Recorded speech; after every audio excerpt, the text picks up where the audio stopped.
Okay, welcome back. Our guest is Mr. Durojaiye Ogunsanya, public affairs analyst this morning, but a classmate of President Bola Ahmed Tinubu back in the late 70s when he was a student at Chicago State University. In the meantime, Yakub has called in. Good morning, Mr. Yakub. Yeah, good morning, Chief. Thank you for calling. Yeah, thank you very much. Mr. George has said it all. But for me, I don't blame those, I don't blame the lawyers. You know, that's their job. And then they were also looking for cash. Because to me, even before now, anybody that can be able to sit down at least like 6 hours or 8 hours during that judgment day, you will know that truly this guy does not have case to prove in anywhere. You see, those judges are so, especially the woman among them, so brutal about deliver. Okay, well, thank you very much. You know, we know what you were going to say. There was only one lady among the lordships there. Okay, now, you lost touch. Yes. With your classmate Bola Ahmed Tinubu, as he then was known, now President Tinubu. Yes. Have you been in contact with him? I mean, he's your classmate. He became the governor of Lagos State. Did you approach him, or did you, just hold your peace? I just hold my peace. He did well for himself. I do well for myself. Yes. But he's in the limelight. I did not curry any favor. Okay. So there is no need for. I'm a privileged Nigerian. I can go anywhere in the world without visa. Nobody can stop me. Okay. I'm a privileged Nigerian. So I'm not that nobody. So you didn't really feel there was a need to ask any favors? Yeah, I don't. So you never approached him in that sense. My classmate is the governor. Yes. Not to mention that now that my classmate is the president. You know how people have this attitude, but that wasn't your style. No, even when he usually come to Chicago, I know he's Hangout in Chicago. I know he's Hangout. Okay. Whenever he's in town, I hear about it. I could have used the opportunity to see him. But why on earth didn't you? Favor. It's just not your style. No, you didn't need anything. I don't. You have all you need, and God has blessed me. God has been good. And I'm a fisher of men. I'm an evangelist, I prefer to stay that way. Okay. So, Mr. Ibrahim in Minna, good morning to you. Good morning, Mr. Yori. It's my pleasure being with you this morning. And Thank you. I think as Nigerians, we are flogging issues. And we are tending not to understand the tenets and the rules of democracy. And democracy is about majority. And if we are thinking that there is a way we can come through the corner, that will not work. If we are talking about certificate, if Tinubu has no certificate and he can come to this level, then I don't need certificate, because he has clearly demonstrated that he's knowledgeable, he's wise, he understands. He knows what he's doing. You can never get a perfect man. He has built his career over the years. And if somebody is now who is now coming around to say because this man has no certificate, what kind of certificate do you need to run an election? Is it not secondary school? And not just secondary school. And he's equivalent. He's spoken English alone. Is not equivalent. What exactly are they looking for? That he has not to become an accountant in Mobile or distance. So it's absurd that these people are on commercial politicians, and they are people sponsoring them. I mean, they are making money from it. Otherwise, I cannot see them pursuing goals. And even the lawyers, you cannot blame the lawyers. That's their business.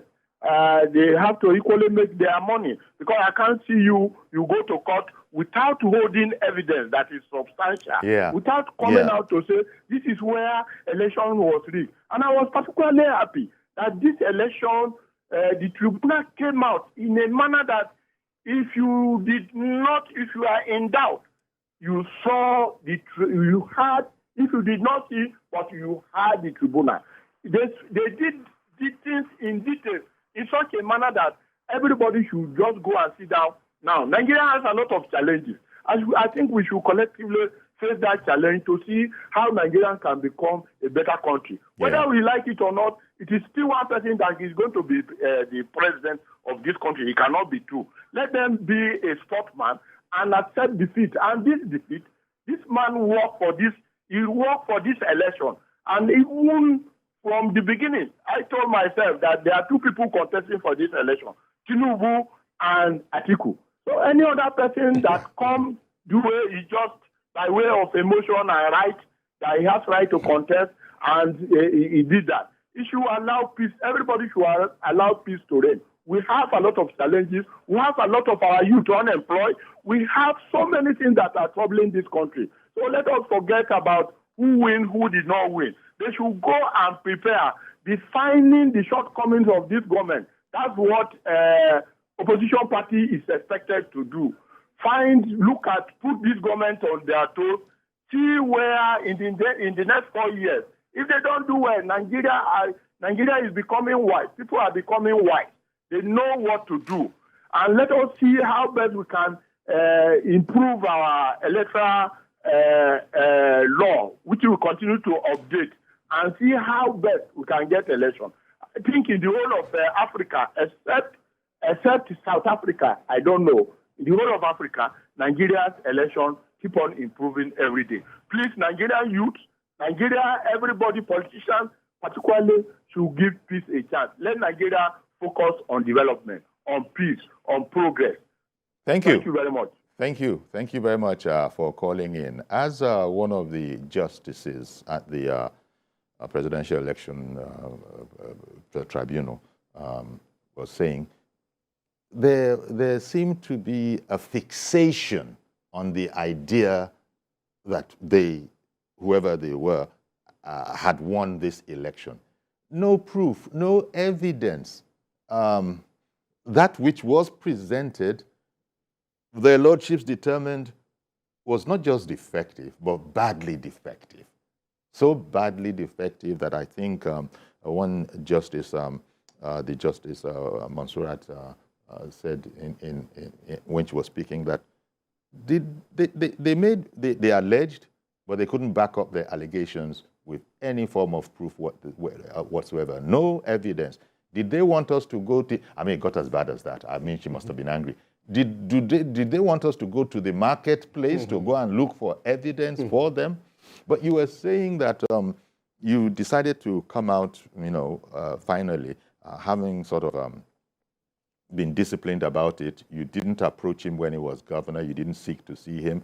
But by the way, do you think he will remember you? Because I'm trying to think back myself now to all those guys we were in college together, go back all those years. And yeah, one will know a sizable number of them. But there will be some that you will be ashamed to say that, oh dear, because you people have something called a yearbook over there. I don't know if it applies in colleges as well. So you people are able to refresh your memories. But I just wanted to know, do you think he recalls you? I don't know. Memory is a funny thing, you know. Okay. People remember things differently. Okay. I've met some people that I work with 12 years ago. They don't remember me. 12 years ago. Yeah. They have to say, then they recall. Yes, yes. So that's memory. Okay. Yeah, but especially as you never even attempted. No, I did not. Well, I don't know. There's some certain things I will tell him. Yes. That will remind him. I say, oh, you're a bad boy. Yeah. I can't say it all. I say, oh, you're a bad boy. That when I tell him, he will remember. Yes. But you say you just decided, or you came out now because of a sense of outrage that you had. That is, I was building the the premise that you didn't approach him when he was governor. And I imagine you certainly haven't done so now that he's president. No. But you were outraged, were you? Is that what now made you? Yes, I was moved. Look, if you guys want me, I'm going to come. I can only tell you what I know, where I was, and where he was, and where I was beside him. that much. There's someone else on the line. Mohammed in Abuja. Good morning to you. Good morning, Uncle Larry. How are you? Good morning, sir. Very well, thank you. Good morning. Good morning, sir. I greet you again. Yes. Good morning. Yeah, thank you. I think we're taking his case to America. Does that change the ruling in Nigeria?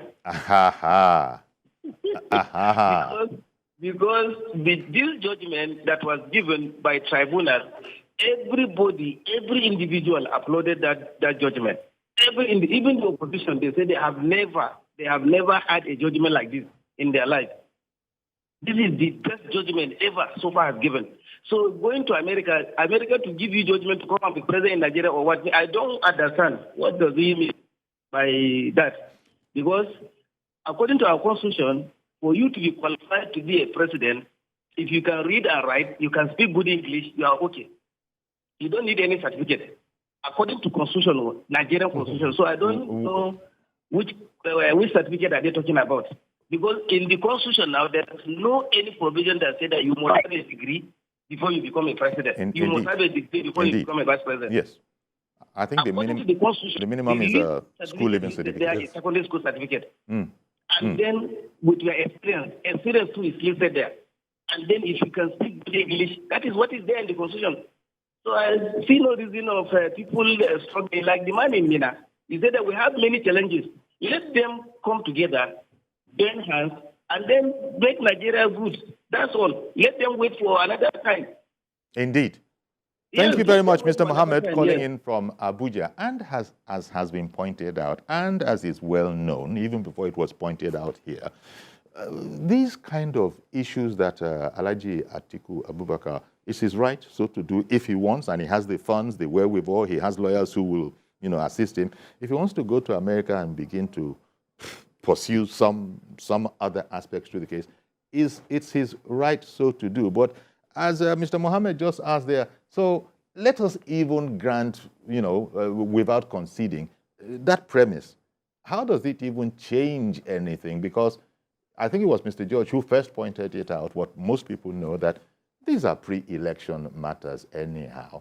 But, you decided to come out right, because you felt, well, now, even if you can't remember, you will remember him. The Yoruba people say, "Egun money or something like that. Oh yeah, I get it. Exactly. It's in the limelight. Yes, the masquerade knows everybody, but not everybody knows who is behind the masquerade. Right. So, but now I'm afraid, Bola Ahmed Tinubu, as he then was, now President Tinubu,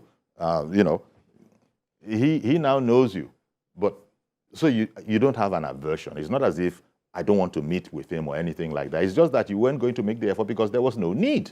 There was no need. Like I said, memory is a funny thing. I'm not doing it for any other reason other than because. Did anybody contact you and say, no, look, go on there and speak for me? Did that happen? If I may use Bola Ahmed Tinubu's language, when he was in Abeokuta, I believe, I did. Okay. I've never begged Bola Tinubu for anything. Just like he never begged anybody. You for anything. Me toro gari no way. Me toro anything no way. So I just came that I had to do the needful to set the record straight that he did attend Chicago State University and he graduated at University in 1979, June. I attest to it, and I have my diploma certificate here for the world to see, if they want to see, to prove that we were there together. So I'm a living witness. That's why I do it. I'm not doing it for any favor. I never call it favor. You actually came along with, a copy of your diploma. Yes, that's why I came with my diploma for the world to see. Chicago State University diploma. I have so many certificates, but that one, that particular one, I have it here. And, I believe they're trying to tell me that someone else is on the line. Is that what? Miriam in Abuja, good morning to you, ma'am. Hello, good morning, Uncle Yuri. Good morning, ma'am. Thank you for calling in. Yeah, I don't think we should overflog Tinubu's academic records issue. The tribunal has spoken. He has been cleared. And I don't think there's any issue with that. What we are faced with now is governance. Please let the president face that issue. We need good governance. We voted for him.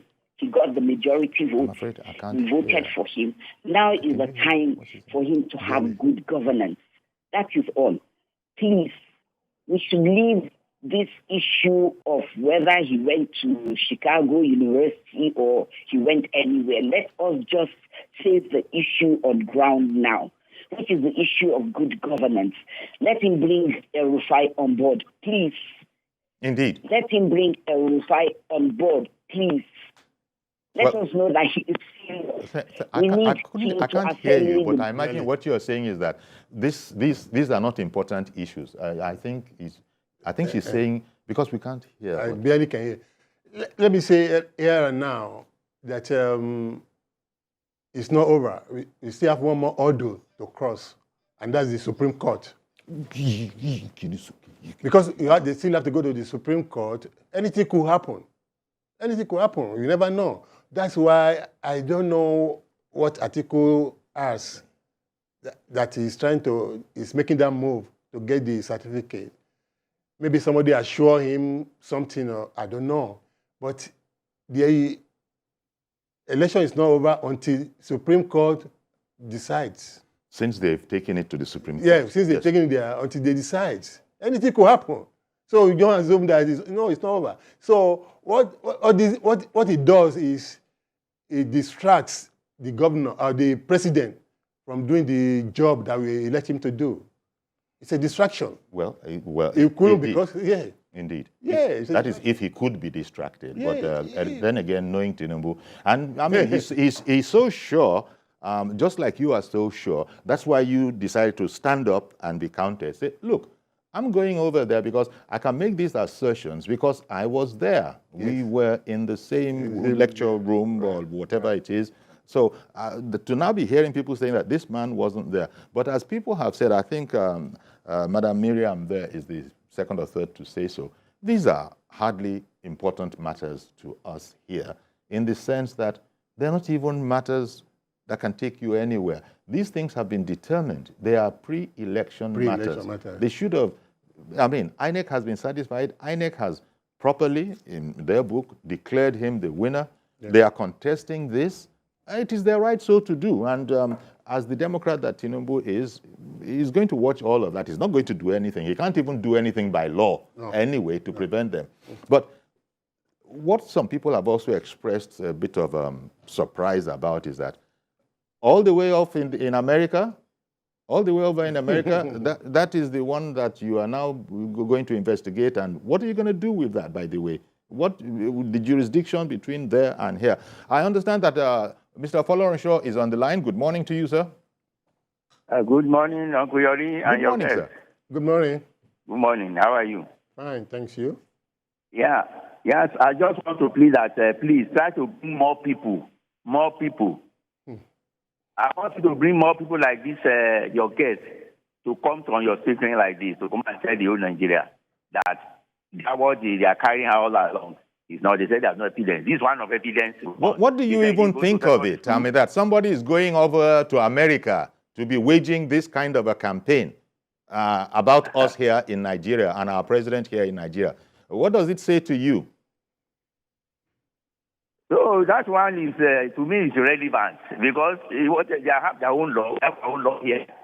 There's nothing you want to do there to come and disprove what they've done here. Even though they win that case there, let us assume you win the case over there. There's nothing, you cannot change what happened here. You should know that. So it's a wasting of time.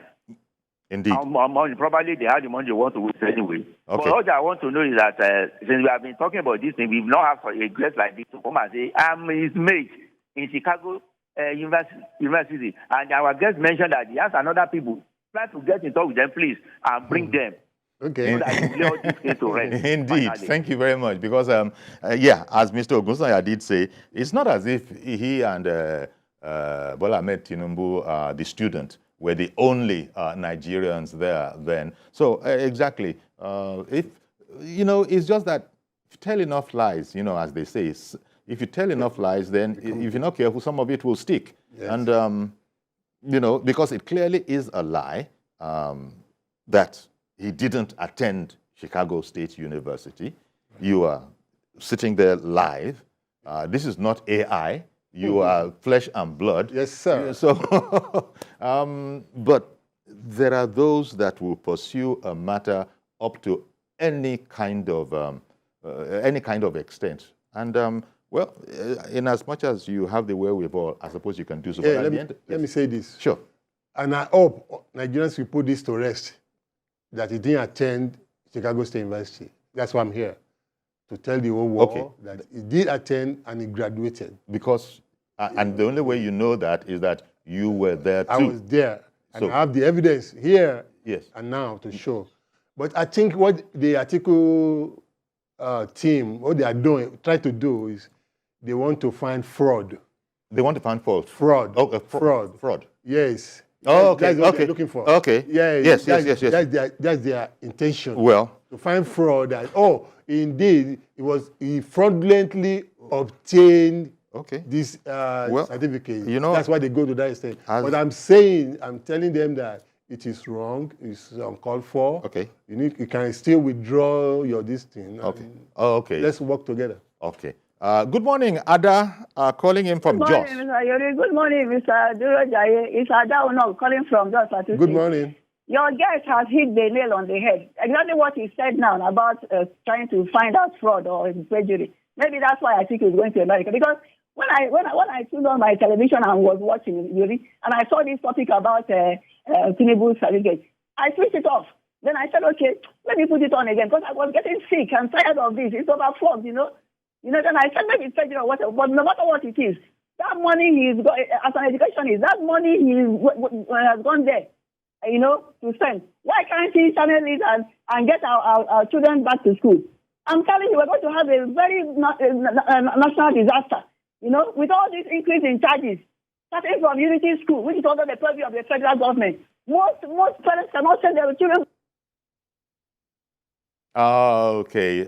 Thank you. I'm sorry we lost the rest of it, but thank you very much for calling in, Ada. And I suppose the key point to all of this is that, well, let them continue. They're going to be continuing. But if Tinubu could be distracted, then this would have been of service to them. But clearly, anybody knows that President Bola Tinubu cannot be distracted by all of this.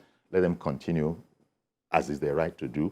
And at the end of the day, all of this shall be cleared up. I want to thank you very much, Mr. Durojaiye Ogunsanya, for coming on. I was asking you that, how are you better known? Because Durojaiye is one of those names that you hardly call. I said, was it Duro or was it Jaye? Yeah, Duro, you can call me Duro, yes. But people know you as Duro. Yes. Thank you. Thank you very much. It's my pleasure. Our pleasure as well for having you. Thank you. Okay, then we're going to have to leave it here for now. That's our program today. Please join us tomorrow for a fresh edition. I am Yori Folarin. Bye-bye for now.